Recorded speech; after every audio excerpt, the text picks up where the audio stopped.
the first sentence out of your mouth is not hello. The first sentence out of your mouth in a live or a video or anything else has got to be an engaging question. If you do anything, any other hellos or welcomes, you're missing out because most people are going to be watching a replay. So big. Okay, Damien Stefania. Judy asks, if I'm just starting, can I interview some of my upline who are successful until I start bringing in leaders? Absolutely, yes. I do that all the time. So they put a group of prospects and of friends, and I do the Zoom call for them. I tell my stories, and they sell my stories, and they, and I explain the business, and of course I close them as well. And I would tell you, if I was you, I would interview every possible person I could inside of my company. Every person on my team, every person in my upline, every person who's a ring earner, every person who's an award winner, every person in the company. I'd interview them all and one at a time, and I would video that interview, put them on a split screen on social media, and let everybody watch. I would just use that to bring massive value to my team and to the world, and I would borrow their credibility. Yeah. Borrow their credibility. And Eric, I don't know if you remember, but we did that with you and Marina and all our uplines, and we called, Eric Thomas. We did that as a team because we were doing that strong run. And so we used the interview a lot because so many people were at home online and they were engaging people that don't care about network marketing, but were like, oh, what are they talking about? And then boom, you get the engagement and you recruit. Yep. Tanya asks, how do you send personalized voice messages, Damien? You mean like physically? I mean, you hold the button and you talk. No, I don't think that's the question, right? That must be what they're asking. Maybe they don't know how to do that in the chat or whatever. Go on WhatsApp or Facebook Messenger, but I really prefer WhatsApp because it's not limited to a minute. And you just record and talk. And if you're asking about what I'm saying, again, I was trying to explain that before. So basically, when I mean personalized, I just mean I want to say something that is relevant to them.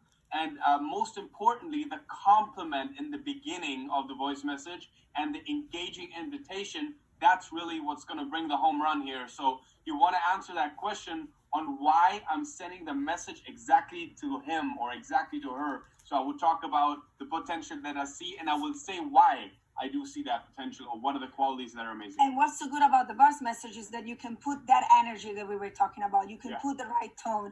I mean, the same thing is also when there is something going on with one of your downline. I realize, Italians are very emotional and they get offended. If I text, they don't know what I mean. But if I send a voice message, I can relate better to the people, and then I understand that maybe I'm not upset and I can say things in a sandwich way. So yeah, just, voice messages are great. And I think it's saving a lot of time. And now they're everywhere. They're on Instagram too now. I mean, everywhere, right? It's really... Yeah. Yep. Still with Stefania and Daniel, what times during the day do you use for the two business presentations? Is it 7 days a week? Yeah, 6 days a week. One day it's the closing. So everybody who doesn't sign up right away promotes the closing Zoom where I am in or my top earners are.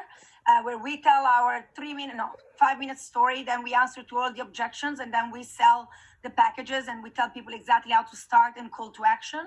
But the two Zooms where we invite the prospects is 6 p.m. and 9 p.m. And many times the 6 p.m. people come back on the 9 p.m. already with prospects. Nina asks, do you see any difference in recruiting in Germany? Because many people are very critical about network marketing, become skeptical when you use words like amazing, etc. That's just kind of everywhere in the world, right, guys? It's not different in Germany or any place else. Yeah, for sure. I mean, it's just people. Yeah, so good. It's just people just doing it wrong. You have to deal with that. That's part of why you get paid the big bucks. Stefania, do you lead with business or product? Both. Both very much. I build definitely on products. I have lots of customers. I'm a woman. I started with that, and in the beginning it was only about customers. But I have to say, because I'm so passionate about giving an opportunity, especially in times like this, I cannot stop just talking about the products and nothing else. I will always say to people, and on top of it, if you love the product so much, you can share them and make money. So even if my approach can be indirect and really start for the products, I will always put the opportunity, because I mean, it's crazy if you don't do it. You have to do it. Right.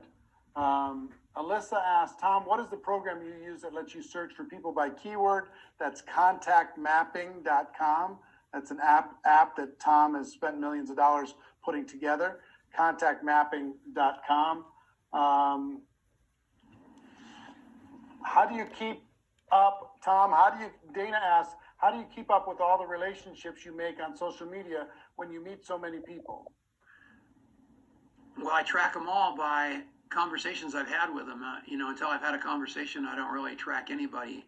But the minute they come in, the second I'm off the phone, that microphone pops up. I tell the story of whatever we talked about, and that way I've got that to remember when I follow them up. And I missed so much in my presentation because I was an idiot. But the cool thing about the app and the system that I use, whether you're using the app or not, is I am the king of follow-up, because I've got so many things to follow up on that it's not fear, it's relatedness and relatable. So I can constantly follow up with people because I know so much about them. So just pour information in however you do it. It's going to help you down the road, and don't stop following up. It's the key. Stefania and Damien, thank you. Do you or your team prefer to invite directly to a presentation, such as Zoom, or do you invite to watch a tool, and after they watch it, then have the presentation? Exactly. Yeah. First the tool, then the presentation. First the tool, then the presentation? Yep. Okay. We make our own presentations as well, and all tools. But we realized something, because people ask me, isn't it too much to have 2 Zooms a day and make them live? Why don't you send them a video? We realized that the rate of closing is much higher every time it's live. People engage much more when it's live, and instead of just sending a recording. This is why we do those 2 Zooms a So day. use the tool to filter, get the right people, and then put them on the live. Yes.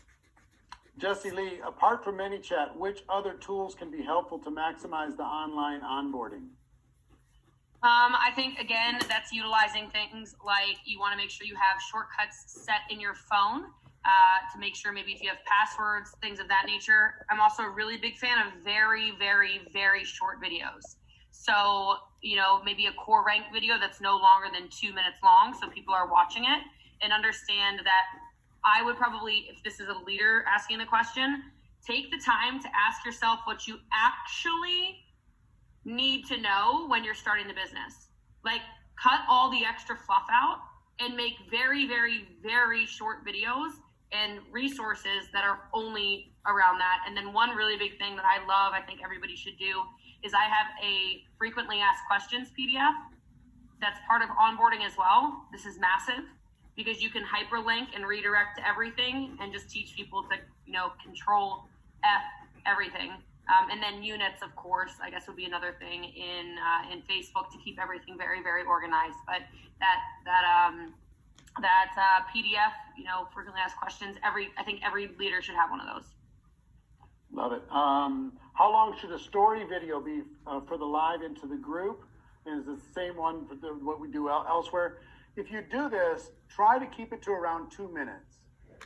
Your background, what you didn't like, how you feel about the future, that you found a solution, how you feel about the future. Those 4 steps should be around 2 minutes. Doesn't need to be longer than that.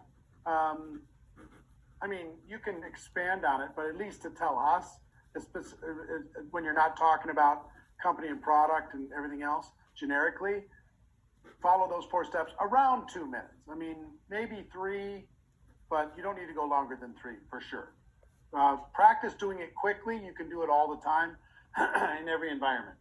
I sent a video for my prospect to check out. What exactly do you say afterwards to close them? I'm going to talk to you about closing on Monday, but I will say the first words out of your mouth should be, what did you like best? Write that down. What did you like best about what you just saw? What did you like best? That's the best follow-up question.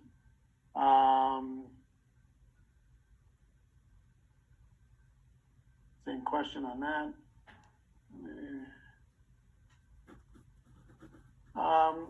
What is the best approach when you have an offer which is time sensitive and urgent that if they do not join you, they will lose out? Teresa asked. I would just say, Teresa, look, I wouldn't be pressing so hard, but there's a lot in this for you if you can act quickly. I don't know if you're prepared to act quickly, but there's tremendous benefits. And here, this one, if you're willing to kind of look quick. And if you're too busy, you don't want to have those benefits, that's okay, but it's time sensitive. Just tell them it's time sensitive. How can you introduce your story, Berta asks, to the people who know you already? They know you, Berta, but they don't know your story. You haven't told them your story. Tell them your background. Tell them what you didn't like, because you probably haven't told them that. Tell them that you found a solution, and tell them how you feel about the future now. Tell them that. Yes, they know that you're a nurse or something. Yes, they know that you're a teacher. But they don't know the emotional part of your story, really. Tell that to them. And you can go to people that you think they might know and say, you might know this about me, but I know that you know I'm a teacher, but what you might not know is this and this and this and this and this. So you can find a creative way to say that to your best friend or your spouse. You say, I haven't shared my pain with you because I haven't wanted you to be stressed out. I haven't wanted this to hurt you. So I've just held it in and I've just dealt with it. But I want you to know what I really feel about what I do every day, and that I found a solution, and here's how I feel about the future now. And that's why I need your support more than anything else. Push me to do something. That's why, because I'm miserable in this other situation and I want to do more, or I'm not feel like I'm earning what I'm worth, or whatever your pain is.